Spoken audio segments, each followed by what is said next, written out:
В этом году в столице республики отмечен рост преступлений больше, чем на 15% по сравнению с аналогичным периодом прошлого года. Не секрет, что чаще всего преступления совершаются в состоянии алкогольного опьянения. И это на фоне того, что в столице работают более 600 питейных заведений. Бороться или смириться в криминогенной обстановке Якутска попробовал разобраться наш корреспондент Александр Хавренко.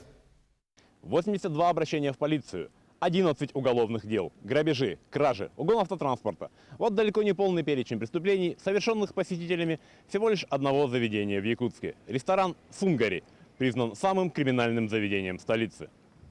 В Якутске зарегистрировано более 600 питейных заведений.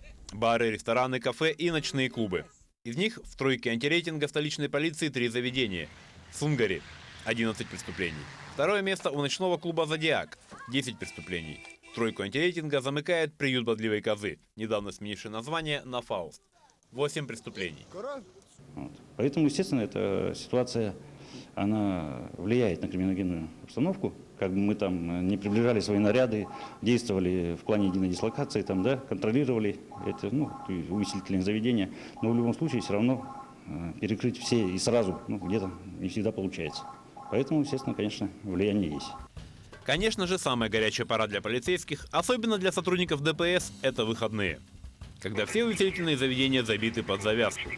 Для справки, в район Старого города, где расположено большое количество баров и ресторанов, патрули ДПС направляются гораздо реже, чем на улицу Жарницкого, к Сунгари, Зодиаку или Бодливой козе. На данный период, пятница, суббота, воскресенье, личный состав патрульно-постовой службы отдельного выставляется в полном объеме. Также на увеселительные заведения, ночные клубы, также самые пешие патрули, автопатрули выставляются.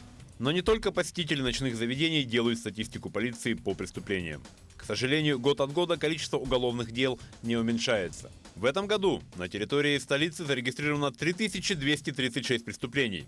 Это на 16,5% больше, чем за тот же период прошлого года.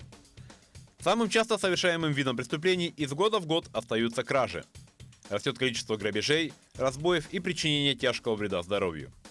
Единственный вид преступлений, по которым наблюдается снижение, это убийство.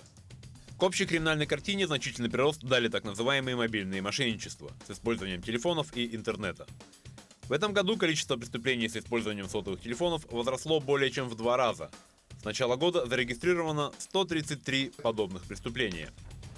Чуть ли не каждый день в эфире нашего канала мы сообщаем о случаях мобильных мошенничеств. Но, к сожалению, доверчивых граждан от этого меньше не становится. Если звонящий представляется сотрудником банка и просит ввести какие-то данные, полученные из СМС, например, СМС-коды, или секретные пин-коды, или коды с оборотной стороны карты, перед вами мошенники. Эти данные работникам кредитных организаций в их деятельности совершенно не нужны. Ни для кого не секрет, что чаще всего преступления совершаются в состоянии алкогольного опьянения. Неоднократно якутские полицейские выступали с инициативой об изменении правил графиков работы и расположения питейных заведений, но эти предложения не находили откликов. И многочисленные рестораны, бары и кафе продолжают работать практически круглосуточно, что крайне негативно сказывается на криминальной обстановке города. Александр Хавренко, Григорий Охлопков, Якутия день за днем.